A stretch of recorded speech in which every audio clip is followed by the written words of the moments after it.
Ni Alhamis nyingine kama ilivyo adha ya mida ya saa 4:30 usiku ndani ya Azam Sports 1 HD, kipindi pekee kabisa yenye kudadavua sheria mbalimbali za soka huwa inavinjari katika anga za Azam TV.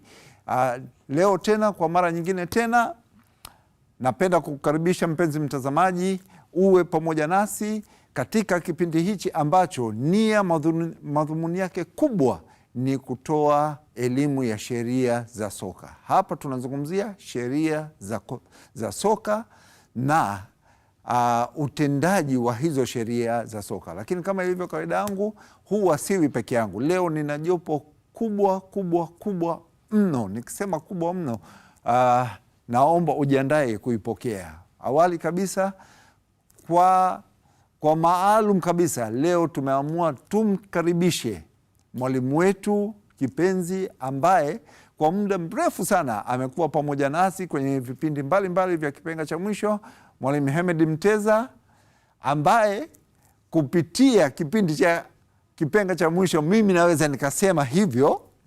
Mwalimu, lazima nivutie kidogo upande wangu, au sivyo? Ameweza kupata uteuzi katika kamati ya masaa 72 ya bodi ya ligi. Mwalimu, hongera sana. Nashukuru sana. Hongera sana. Yaani kwetu sisi hiyo imekuwa ni faraja ya kipekee kabisa. Kuona kwamba tulikuwa na mtu sahihi kwenye kipindi chetu ambaye leo hii amepata fursa ya kwenda kuongeza elimu yake katika hatua nyingine. Nashukuru sana hasa kwetu sisi ni faraja. Azam TV 2 Kipenga cha Mwisho. Nashukuru sana mwalimu. Lakini pamoja na Mwalimu Hemed Mteza tutakuwa na mgeni mwingine leo ambaye sio mgeni sana, alishawahi kuja kwenye Kipenga cha Mwisho, lakini ana majukumu mengi. Kwa hiyo kumpata huyu mtu inakuwa shughuli ya kipekee kabisa. Si mwingine, huyu anaitwa Hussein Kalindo, koligi wangu. Huyu nimepuliza naye firimbi na tumepiga naye bendera pamoja. Lakini tuko na Alwatan pia, Idi Manase, kwa mara nyingine tena. Karibuni sana jamani. Asante sana. Sasa kwa maalum kabisa, naomba nichukue fursa hii kumkaribisha mwalimu wetu Hemed Mteza aseme machache kuhusiana na maisha yake yalivyokuwa ndani ya Kipenga cha Mwisho, na kama ana cha kutuongezea. Karibu sana mwalimu. Nashukuru sana kuhudhuria semina kipindi hichi cha Kipenga cha Mwisho kwa mara ya mwisho. Kwa muda mfupi kimenifundisha mambo mengi sana. Kimetuelimisha, tumewaelimisha, tumewafundisha, tumewaelewesha, na nadhani kinafanya juhudi kubwa sana kuwafahamisha Watanzania na wadau wote wa mpira wa miguu kwamba Kipenga cha Mwisho ndio matatizo yote ya viwanjani yanamalizika hapo. Pili, inawezekana tukawa kidogo tumeteleza mahali, lakini hiyo isiwe shida.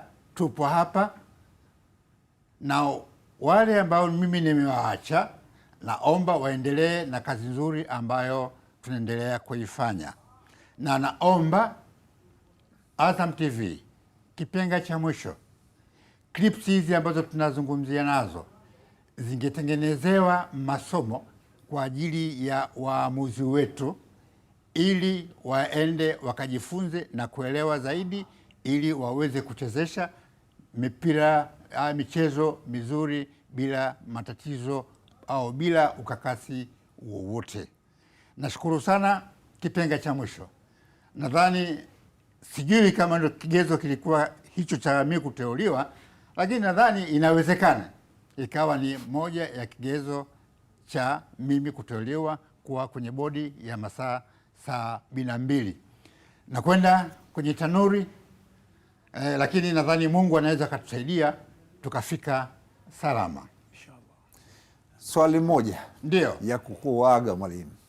Umeteuliwa kwenye kamati ya masaa 72, kamati ambayo inahusika na kupitia maamuzi mbalimbali ambayo yanawagusa marefari. Wewe upande wa marefari ndio nyumbani kwako, unatuahidi kitu gani katika kuweza kusimamia zile sheria 17 kwenye kamati ya masaa 72?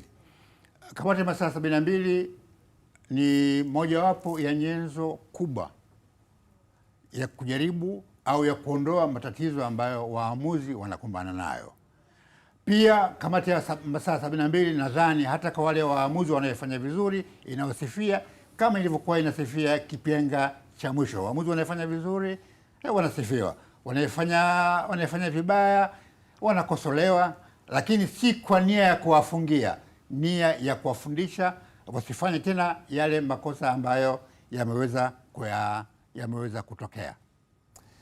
Nikutakie kila laheri mwalimu.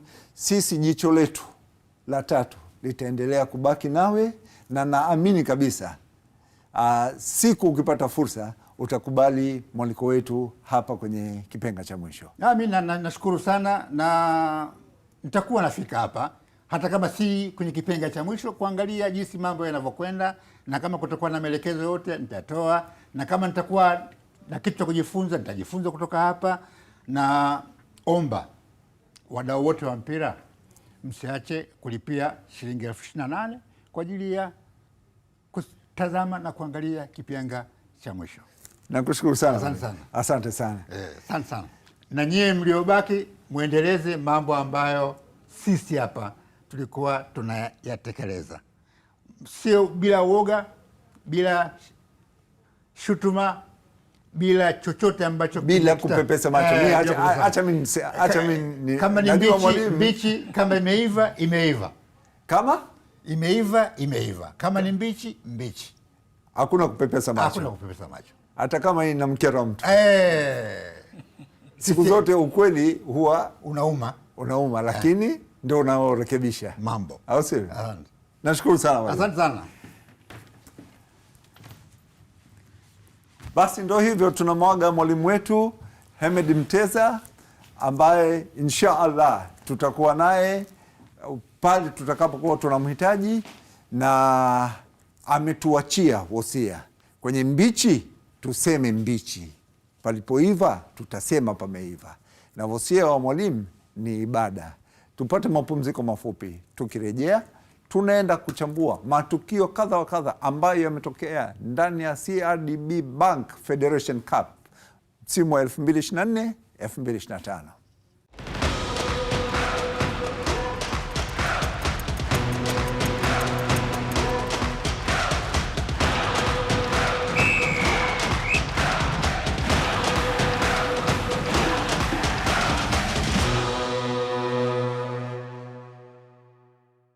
Kama unavyoiona bampa ya kipenga cha mwisho inaishia kwa kutoka kadi ya njano na kadi nyekundu.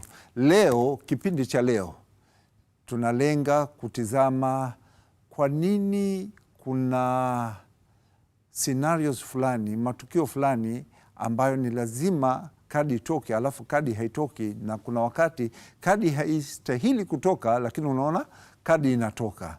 Sasa leo tunataka tuangalie hii. Nimejaribu kupitia katika mechi 3 ambazo tumetizama za CRDB Bank Federation Cup, na nikagundua kuna hii tatizo, na tujaribu kuangalia nini kinaweza kufanyika ili tuweze kwenda katika uniform inayotakiwa. Hussein. Ndio, Osman Kazi. Kuna scenario moja mara nyingi wakati mchezaji anamiliki mpira alafu nyuma yake kuna mchezaji wa timu inayozuia, utaona huyu mchezaji anayemiliki mpira anakimbilia kumshika mpinzani wake ambaye, lakini ni mara chache sana, mara chache mno utaona huyu anayeshika kwa mbele akiadhibiwa kwa sababu anayeonekana kushika kwa dhahir ni yule wa nyuma, au sivyo? Ndio. Moja ya hiyo tukio hii hapa ilitokea kwenye mechi ya Simba na TMA. Tunaanza kuangalia hapa kwanza, hapa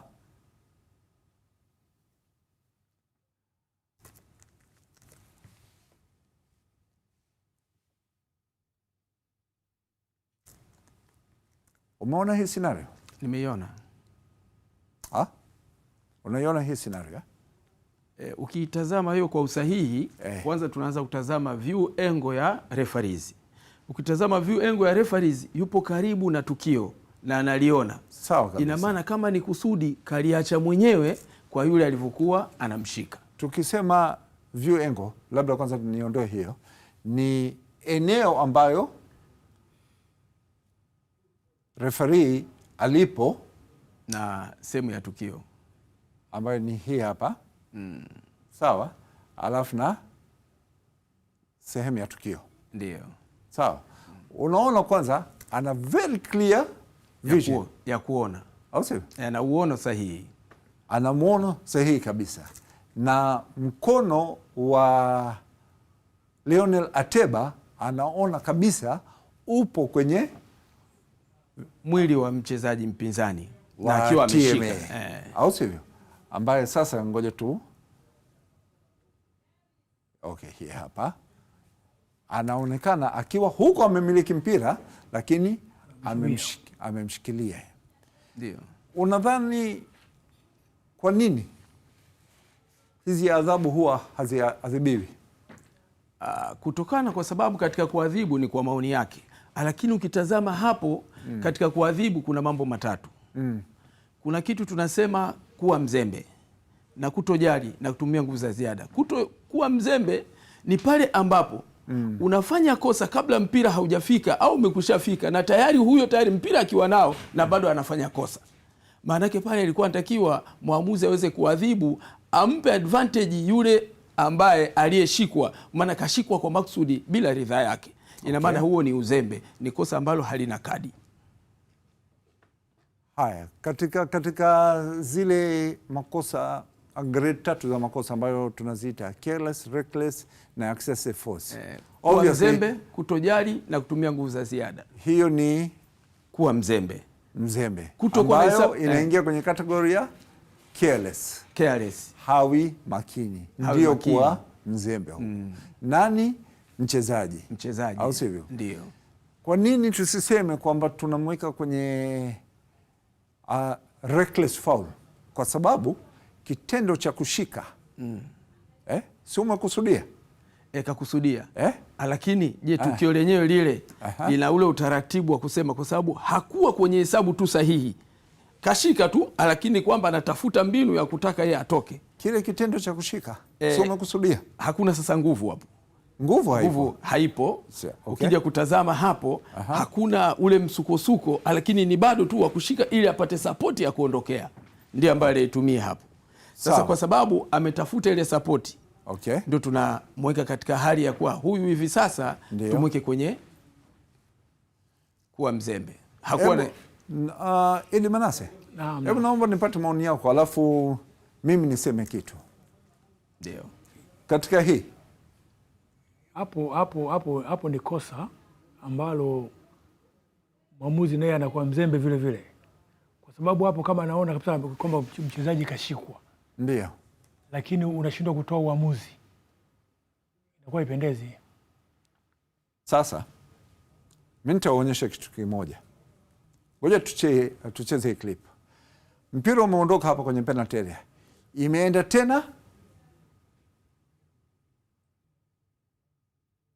tena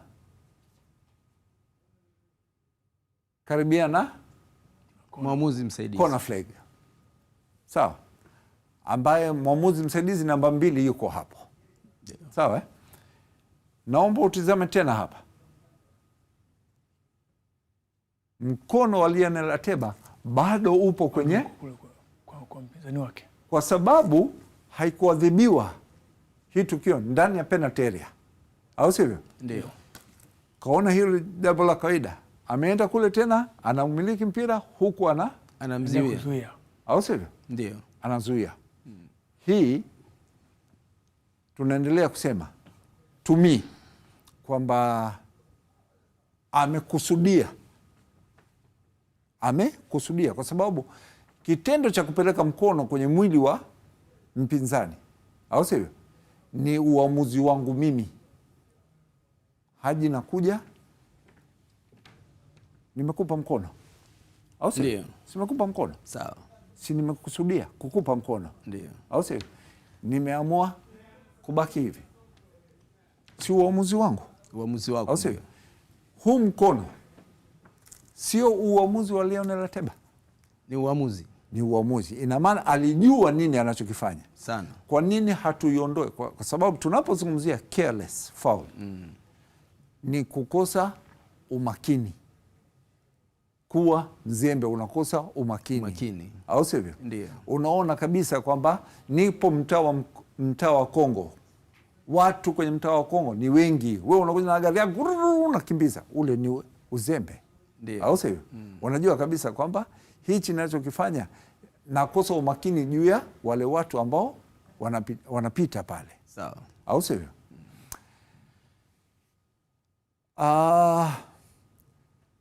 Lakini kitendo cha kuona kabisa hapa kuna watu alafu wewe gari yako unaielekeza pale pale, hiyo sasa makusudi. Hiyo maana yake tunaingia sasa katika danger, hatua ya pili ambayo ni reckless. Tunaingia kwenye yellow card.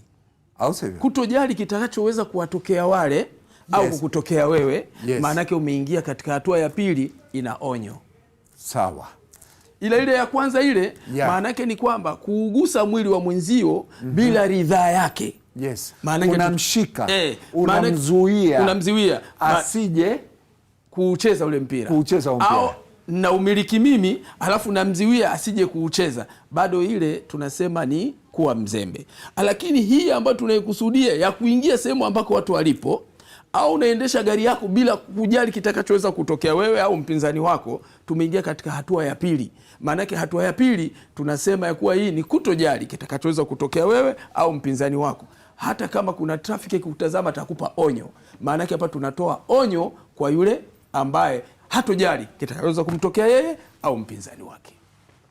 Nakubaliana na unachokisema Kalindo. Unasikia kwamba hii ya pili tutatoa onyo. Ndio. Mimi nataka tuhalalishe faul tunayocheza kwa kukusudia, intentional foul. It is a intentional foul. Sawa, kwamba nimekusudia kufanya kitu kama hichi, au sivyo? Kile kitendo cha kukusudia, kwa nini tusikihukumu? Sikafanya makusudi, kamshika kwa makusudi. Hivi kwa mfano nikuulize, hakuna beki mwenye jazba ambaye anaona Osman Kazi amenishika hapa, je, akaamua kunikita? Ipo. Wapo mabeki wa defender wa aina hiyo? Hawapo? Wapo wengi zaidi. Tutawahukumu nini? Maana kakusudia, hayupo tena kwenye uzembe, anaingia kwa kutojali. Huyo beki kwa kunikanyaga kwa makusudi, si anaenda kwenye violent. Kutojali. Inategemea kwa yule akipiga. Tulikuwa tujaingia hatua ya kupiga. Tujaingia kwenye violent. Najaribu au unataka kuileta kwa uharaka. Yes. Kwamba kitendo cha mimi kumshika huyu beki akaamua kupiga. Ina maana anaingia kwenye serious foul play au kupiga au kujaribu kupiga, ina maana anakwenda na violent contact kama mpira utakuwa haupo. Au sivyo? Sana. Mpira unakuja kule, mimi tayari nimesha mshika beki wangu hapa. Mpira hujanifikia hapo. Au sio?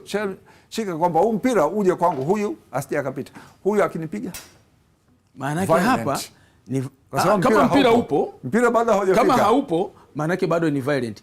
Mpira ukiwa utakuwa umeshafika pale, na maana tunasema amefanya rafu mbaya sana, kama serious foul play. Sasa huyu tunamwadhibu, zote ni red card, ile zina utofauti katika upande wa kanuni. Inategemea uko wameitengenezaje kanuni. nataka tufikie conclusion moja Manase. Sawa. Kitendo cha kushika ni kitendo cha kukusudia. Hiyo ndio. Why tuiweke kwenye careless na sio kwenye reckless? Kwamba mimi nafanya makusudi kumshika huyu defender asiweze kuja kucheza mpira. Kwa nini nisiadhibiwe kwa kadi ya njano? Naomba tukubali labda nizungumzie. Yeah. Unapokuwa kama namziwiwa kwa kawaida, kama namziwiwa kwa sababu ninapokuwa na mpira nimemziwiwa na mpira upo, maana yake kusudio japokuwa namziwia alikuwa ajili ya mimi niweze kucheza nini mpira. Okay. Unapokuwa mpira upo, jambo lile wali na tafsiri tofauti na mpira ukiwa haupo. Kama vile mchezaji anaweza kafanya kosa, unapokuwa umefanya kosa na ukaucheza mpira, hata kama utaugusa mwili wa yule mchezaji, maana yake adhabu inakuwa ni tofauti au na ule wakati mpira haupo. Tukio la hapa tutakuja kuliongelea, ambayo mtu alicheza mpira lakini akaja akacheza foul. Na kosa lile inawezekana ilikuwa ni la redi, aidha akaja kupewa yellow au ilikuwa ni la yellow card. Tutafika huko. Hii tunaiacha kiporo, tutakuja kujustify katika hiyo clip ya huko mbele. Sawa.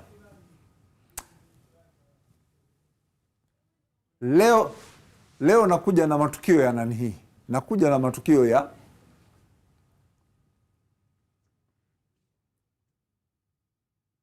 ya mchezaji anafanya kitendo kwa makusudi. Sawa.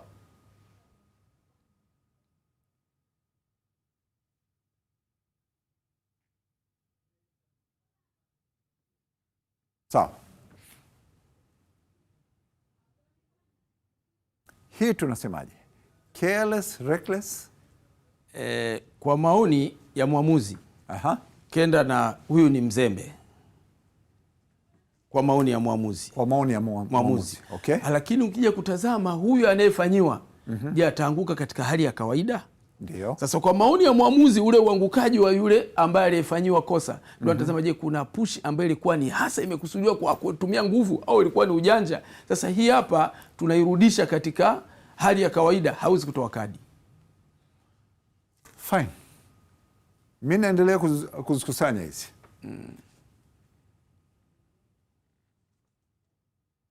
Niko humo. Tunazitizama, halafu tutatoa justification moja.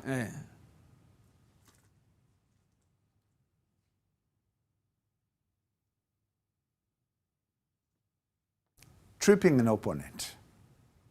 Sawa? Ndio. Hii tunasemaje? Bado kwa maoni yangu mimi, yes, bado natazama pale pale. Huyu hakuwa na hesabu sahihi na mpira, akaugusa mwili wa mchezaji. Bado nakwenda pale pale kwenye kuwa mzembe. Sawa. Hii hapa.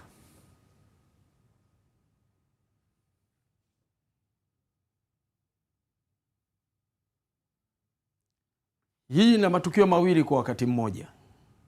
Tukio la kwanza, yule ambaye aliyekwenda kuucheza ule mpira alikuwa na hesabu sahihi na mpira, akaugusa ule mpira, maana yake kisha ucheza.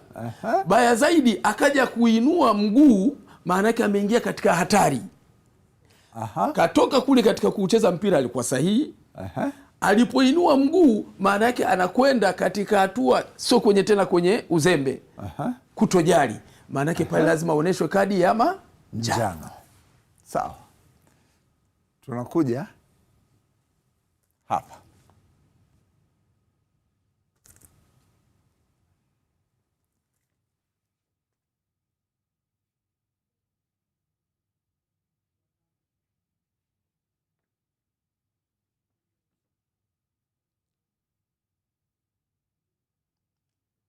Sasa ukitazama hii ni tofauti na zile za awali. Hii hapa kakusudia kabisa kwenda kwenye mguu husika. Amekusudia kwenda kwenye mguu husika. Nilikwambia Haji, na kutega, na kuna sehemu nitakuja kukuingiza kwenye 18 yangu. Ushaingia. Ushaingia kwenye 18 yangu. Twende. Hii hapa.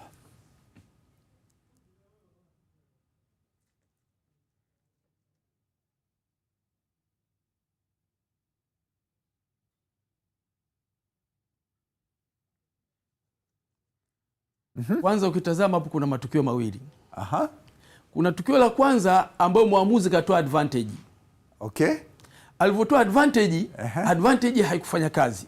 Kwa nini haikufanya kazi? Maana yake kwa muda ule ule mchache bado kuna mchezaji mwingine kenda kufanya kosa, japokuwa amefanya kosa ila kaugusa na mpira. Umeona? Kaucheza mpira. Maana yake hapo ni kosa la kawaida, halina kadi. Sasa tizama hii, mchezaji wa TMA hapa kamshika,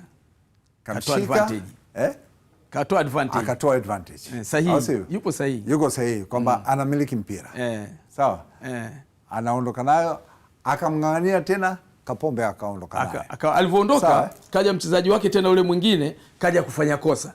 Lakini huyu wa pili mimi sidhani kama amefanya kosa. Huyu wa pili kaucheza mpira tu. Lakini kuna kosa. Ngoja tuangalie.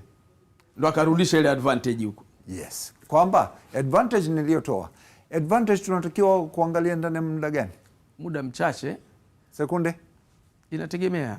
5, 6, 10, 15. Unaona, je, ataendelea kuumiliki? Kwa sababu katika advantage kwanza muda maalum wa kutoa advantage.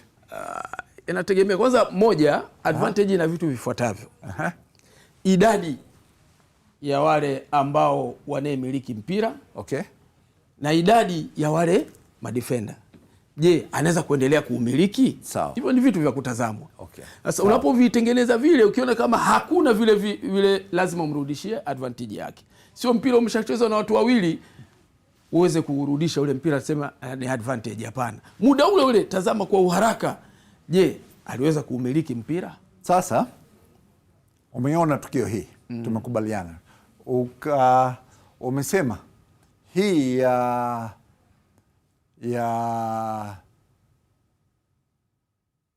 mchezaji mgeni huyu wa Yanga. Hii hapa. Sawa. Hii ina tofauti gani na hii hapa? Ina tofauti gani na hii? Budo alikuwa na mpira, kanyang'anywa mpira, wakati anaondoka ameenda amemtegea huyo. Hii kazi ya shambulizi. Exactly. Umeelewa? Na hii pia, hii kenda direct kwenye mguu. Sawa. Ila zote kwa lugha sahihi ni spa. Tunasemaga nini? Tusikilizane. Ngoja. Hii tunasema kwamba denies a promising attack. Hii ndio shambulizi. Ndio hiyo. Amezuia shambulizi. A possible attack. Au sio? TMA hapa walikuwa wanaondoka na mpira. Ndio maana yake. Sawa. Tunakuja hii hapa. Hii naye, this was a promising attack. Sawa. Hapa kadi imetoka. Very right. Yellow card iliyotoka. Kuna watu walikuwa wanasema kwa nini haikutoka red card? Au sio? Hakuna serious foul play kwa sababu mguu wa kwanza ulienda kublock mpira. Lakini mguu wa pili ndio ukafanya kosa. Mguu wa pili tunaoitaga nini? Spare leg. Spare, au sio? Ikaenda ikadhibu hii. Na mbele huku bado kulikuwa na wachezaji wawili wa Coastal Union. Au sio? So tofauti na Aziz Ki alivyochezewa foul, bado kulikuwa na wachezaji wengine. Kuna Musonda nadhani. Ngoja tuangalie. Yes, huyu hapa Musonda alikuwa hapa mbele, au sivyo? Kwa hiyo this would have been, lakini bado mpira ulikuwa haujamfikia Musonda, ulikuwa kwa Aziz Ki. Kwa hiyo hii kutolewa yellow card ilikuwa sahihi. Intention yangu inakuja kwamba hizi zote zilikuwa ni promising attacks, kuziwia shambulizi. Yes, hata hii ilikuwa ni promising attack, au sivyo? This was a promising attack. Acha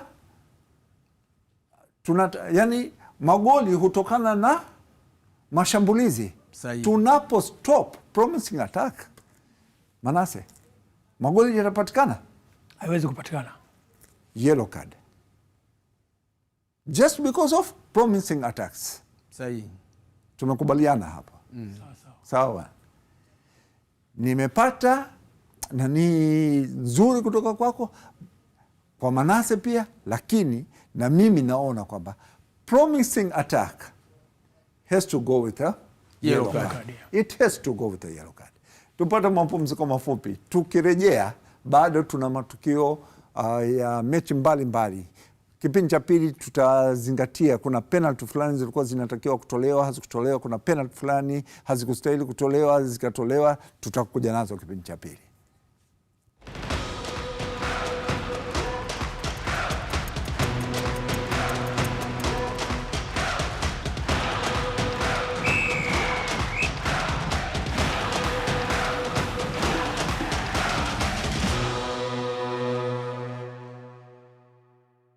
Hii ni salamu maalum na kutumia baba mzazi. Baba mzazi, nimepata taarifa zako. Umefungua duka ya wakala wa dekoda za Azam TV huko Chunya. Kwanza nikwambie hongera, lakini unajua kabisa kwamba kipenga cha mwisho kinaelekea kutimiza miaka 10 ya kuwa hewani. Sasa inabidi tutengeneze mazingira na wewe uweze kuhudhuria hiyo sherehe. Baba mzazi, baba mzazi. Sasa mambo ya kuja kuniambia kwamba bana mimi sijui huku na kazi, anza mapema kabisa kutafuta mtu kwa kukushikia wakati utakapo alikwa kwenye show maalum kabisa ya miaka 10 ya kipenga cha mwisho. Haji, unamjua baba mzazi? Au namsikia. Unamsikia? Namsikia. Manase, usiniambie na wewe ulikuwa unamsikia. Mimi namsikia tu bado. Kwa hiyo wote nyewe mnamsikia tu? Ndio. Shabandali sijui atakuwa anamfahamu. Mwalimu Teza angekuwepo hapa ningemchanganisha. Mtu mmoja, mdau mmoja mkubwa sana, mwananchi mmoja kindaki, mtu wa mpira mno, yuko Mbeya kule. Lakini kilichonifanya mpaka niamue kumwongelea hapa, nimepata taarifa kafungua duka ya agency ya dekoda za Azam TV. Yaani sasa hivi watu wa Chunya kule sio lazima waje mpaka Dar es Salaam, wanaweza wakanunua pale pale kwa bei elekezi ya Azam TV, au sivyo? Haya, Idi Manase, kipindi cha kwanza bana ulikuwa likizo. Ndio. Mshambuliaji hatari wa timu ya Haji Kalindo alikuwa bench, sasa ameingia. Kwa hiyo sasa unaanza kushambuliwa wewe. Sawa bwana? Sawa. Hii ni mechi moja ya kipekee sana.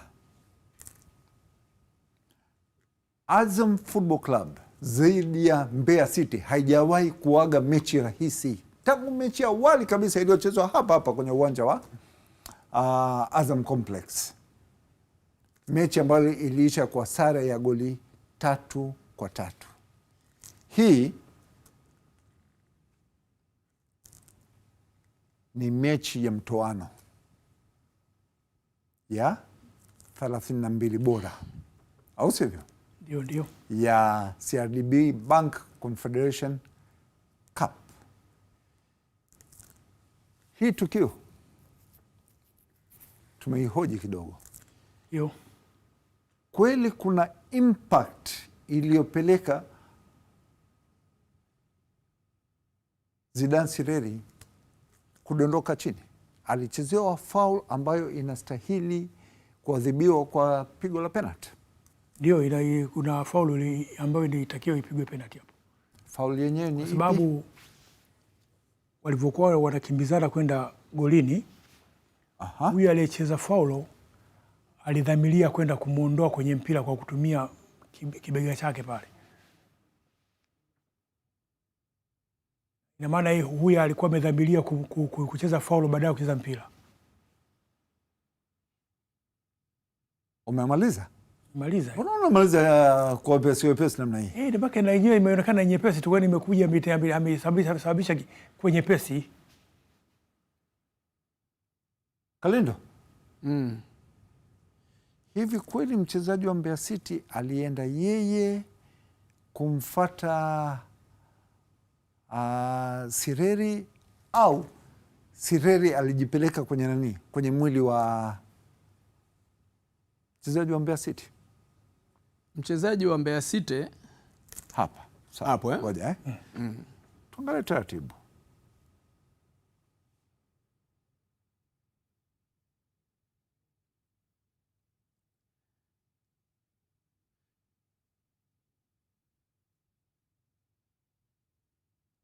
Ngoja tuanzie hapa.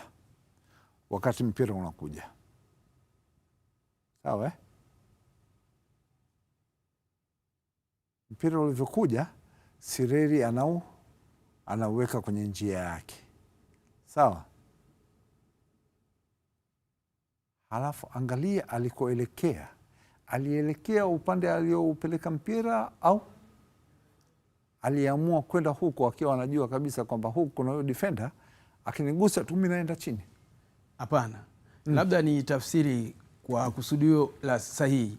Okay. Kama Leita angetumia bega kwa bega, yes, wala singekuwepo kosa la aina yoyote. Nani angetumia bega kwa bega? Yule mchezaji wa Mbeya City wakati anakwenda kusukuma au anamfuata yule mchezaji. Naomba nielewe. Labda hamjanielewa. Sireri huu mpira ameumiliki. Sawa? Kauweka kwenye njia yake. Mpira ulikuwa unaelekea wapi? Golini. Hapa mwanzo mpira ulikuwa unaenda golini. Movement hii hapa. Sawa? Movement hii mpira ulikuwa unaelekea golini. Baada ya kuguswa unaenda pembeni. Aliyeugusa nani? Mchezaji wa Azam Sireri. Azam. Halafu baada ya kugusa mwelekeo wa Sireri umeenda upande mpira unapoenda, au ye akamua kwenda katika eneo ambayo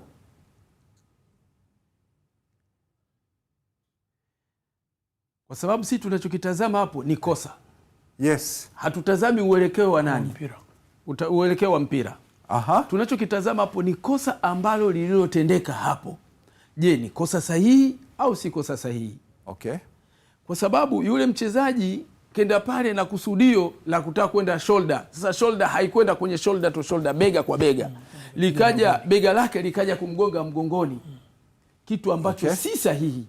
Hakuwa na hesabu sahihi na mwili wake kwenda kwenye mwili wa mchezaji mwenzie. Ina maana pale ni kosa ambalo lisilokuwa na kadi, lakini faulo ipo.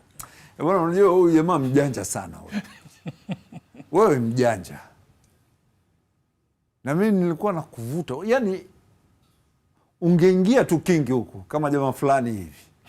Kaka ningekupasua vibaya sana. Intention ya hii ni kwamba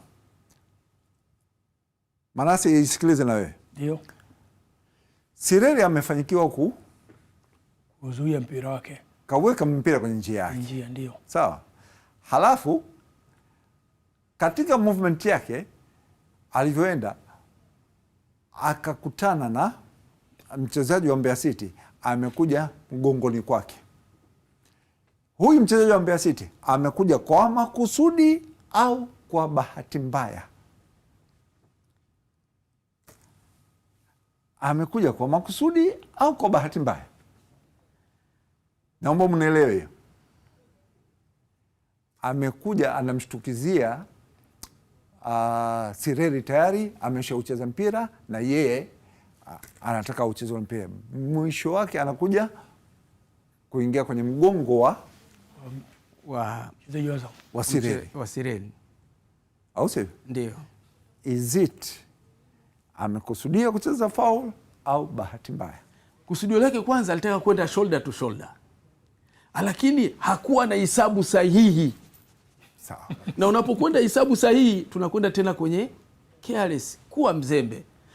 Kuwa mzembe ni pale utakapokuwa haupo kwenye hisabu sahihi na mpira, ukenda ukaugusa mwili wa mwenzio bila ridhaa yake. Unajua, bahati mbaya nzuri, mwalimu aliyekuwepo hapa alinifundisha haya miaka 10 iliyopita. Ndio maana mpaka leo hii tunamwabudu.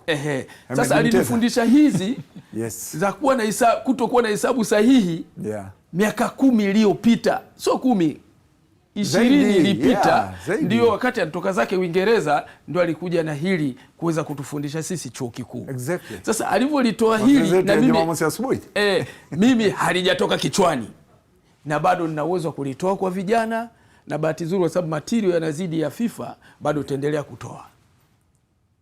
Hongera. Kwa hiyo hii tumekubaliana kwamba ilistahili kuwa ni penalty kick, but haiendi na kadi kwa sababu haikuwa intention yake, imetokea tu alikosa umakini kwa mpinzani wake, au sivyo? Upigaji wa penalty huu, tufanye nini kuweza kurekebisha upigaji wa penalty? This is too much, mimi naweza nikasema. Angalia kinachotokea kwenye hii penalty.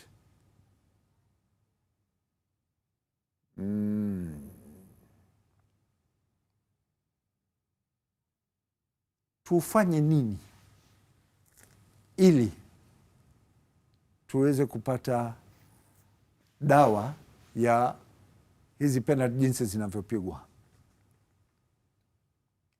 Kitu cha kwanza ni elimu.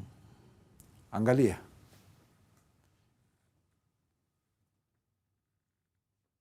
what is this?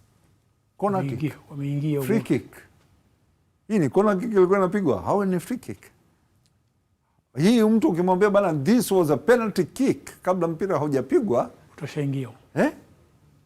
Tufanye nini? Wachezaji wangapi? 2, 3, 4, 5, 6, 7, 8, wachezaji 8. 8 good players were defending plus attacking team wako ndani ya penalty area. Tufanye nini? Hili nilikuwa niwe na ombi. Hasa media ndo anaweza kalifanya jambo hilo. Kuwepo na kipindi cha sheria inaweza ikafanya jambo hilo. Kuna kipindi cha sheria zaidi ya hii.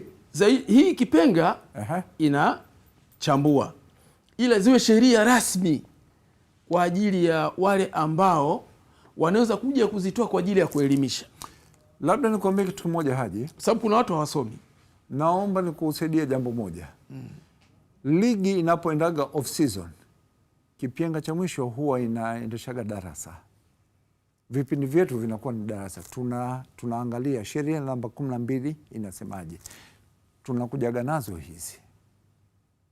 Unless tuseme labda tutie segment kwenye kipindi cha kipenga cha mwisho angalau cha dakika 5 kabla ya show kuisha, ambayo itakuwa inaelimisha kwamba jamani, upigaji sahihi wa penalty ni upi. Okay. Tukaweka hizo watu na isiyo kwenye penalty peke yake. Obviously offside, handball. Nitaahidi kitu kimoja. Hebu tukae mimi na wewe tutengeneze kitu. Wala haina shaka. Na mimi naahidi kitu kimoja. Najua wewe katika hiyo upo vizuri. Nitaahidi ni kwamba hata mabadiliko ya sheria mwaka huu, ndio nafikiri wiki ijayo nitakupa ambayo atakayekuwa ni ya Kiingereza na Kiswahili. Umetisha.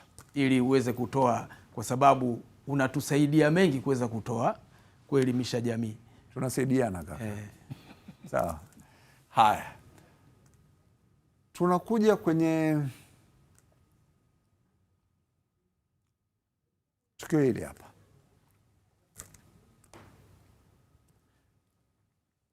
Dakika ya 27 ya mchezo. Free kick kuelekea lango la Simba Sports Club.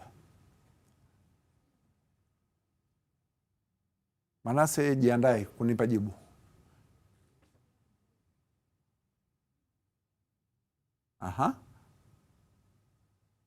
Manase, jiandae kunipa jibu. What is this? Nini hiyo? Nirudie tena.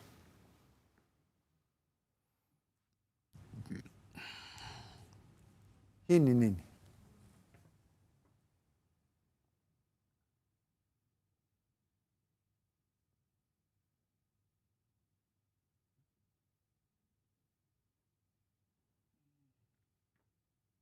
Penalty sio penalty? Ni penalty hiyo. Penalty hiyo.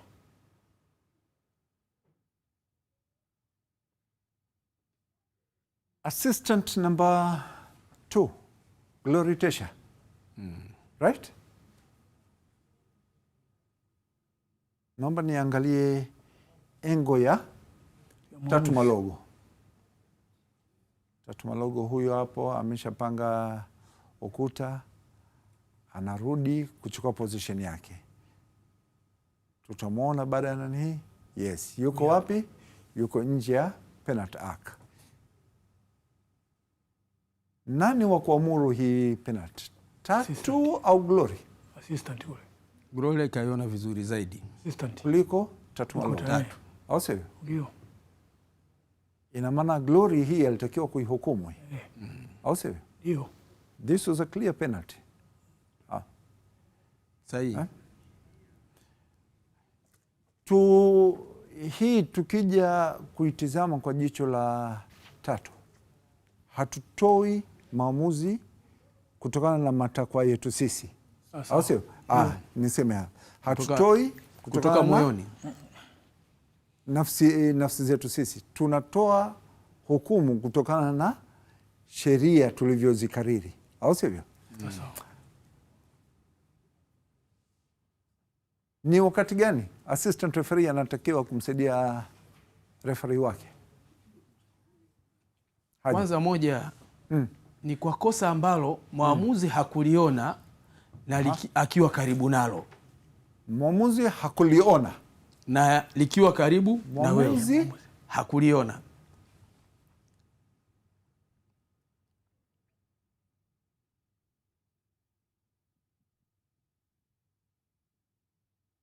Ni nyuma kidogo hapo. Yes, ndio contact. Hapa ndio kwenye contact. Hapo hapo.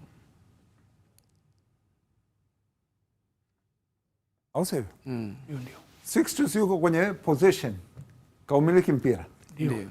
Halafu mguu wa huyu ni Valentin Noma au namba ni Okejefa. Huyu ni Okejefa, yes.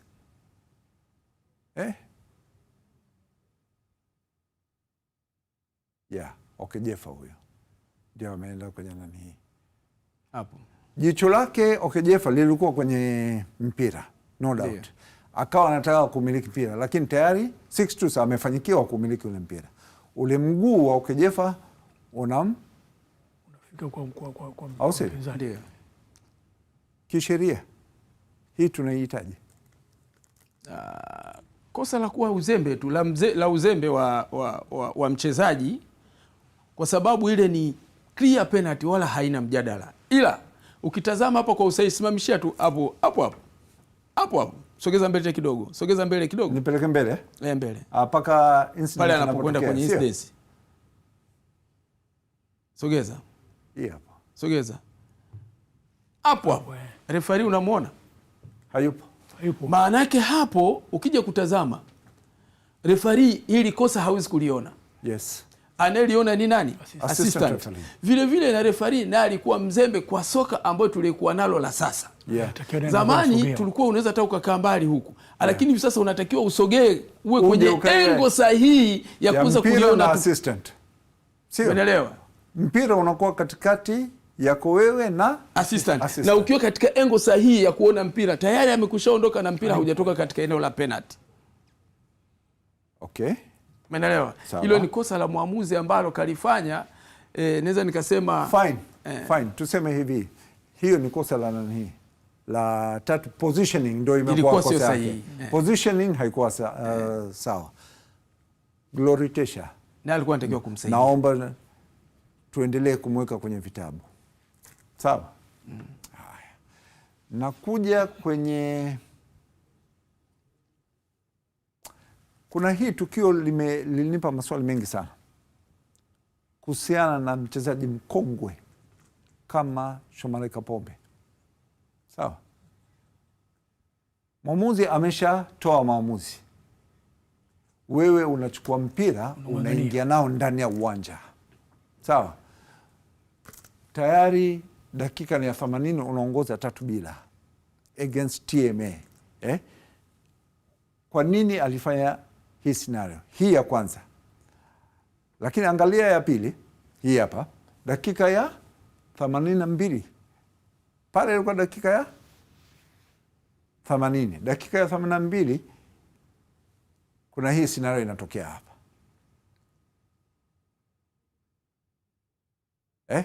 Anafanya kwa makusudi kabisa, time wasting.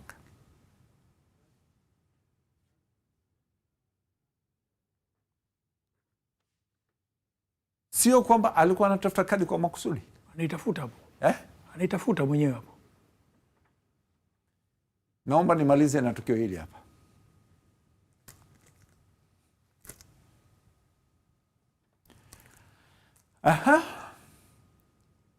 Edwin Barua,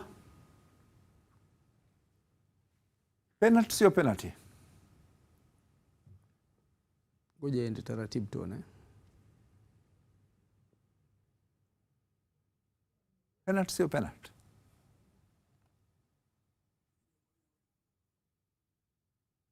Extension of the hand. Extension of the hand, Haji. Hivi sasa kwa sheria ambayo ya mwaka huu ndio inasema hata kama mkono utakuwa kwenye uhalisia, ndio endapo kiganja kitakuwa kitacheza kuelekea kwenye sehemu ambako mpira ulikuwa unatakiwa kupita, hivi sasa wamesema ni kosa. Ila mwaka juzi na mwaka jana ilikuwa mkono unabaki kwenye uhalisia hadi mikono iweze kuwa imetanuka, ndo tunasema nini? Tunahukumu. Hivi sasa nasema mikono itakapokuwa kwenye uhalisia, pale utakapoweka mkono, yani umetoka kwenye uhalisia ukaukunjua kusogea kule ambapo mpira unakotakiwa kupita, bado ni kosa. Sasa hilo ni kutokana na mabadiliko ya sheria. Ndio maana nikasema hata ya 25, 26 tutaleta mapema kwenye kipenga, uanze kuwaelimisha watu ili wote tuweze kwenda sambamba. Implementation, watu waanze kuelewa. Inapofikia mwezi wa 7 tarehe 1 inatoka, tayari Watanzania tumekusha sogea. Ndio maana tunaambiwa Tanzania soka letu limesogea mbele. Watu wanashindwa kuelewa. Naomba ubakize vingine kwa ajili ya kipenga cha mwisho wiki ijayo. Sawa shehe wangu. Wakinibana kule itakuwa nimebanwa. Hata inabidi tukaombee ruhusa rasmi. Tatizo moja la kipenga cha mwisho ni kipindi ambacho kinatoa elimu kubwa sana, lakini sasa muda tuliokuwa nao na matukio yaliyopo inabidi mengine tuyahifadhi hadi wiki ijayo. Naomba nikushukuru sana mpenzi mtazamaji kwa kuendelea kubaki nasi na kuendelea kuelimika kutokana na sheria hizi ambazo tunazipitia tukiwa na jopo la wataalam. Leo nilikuwa na Hussein Kalindo, Idi Manase, lakini bila kumsahau mwalimu wetu ambaye alikuja kutoaga, Hemedi Mteza. Hadi wiki ijayo, nikutakie utazamaji mwema wa vipindi vinavyofuata. Asanteni sana.